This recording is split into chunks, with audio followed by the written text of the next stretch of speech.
Alright, welcome back to the hangar. We're looking at the left inner fender for our Project 67 Camaro. As I illustrated in a couple of videos earlier, this thing was beat to hell from accident damage. So we employed all the techniques used in previous videos to straighten this thing out. So saving one more little piece of, in this case, General Motors history. So the only thing we used that we hadn't talked about in any prior videos was a BFH.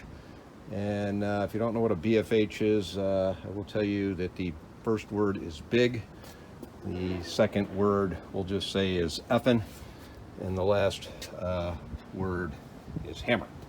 So if you still can't figure it out, get up off your couch in your basement apartment and go upstairs and ask Uncle Dad. He'll tell you. Thank you much.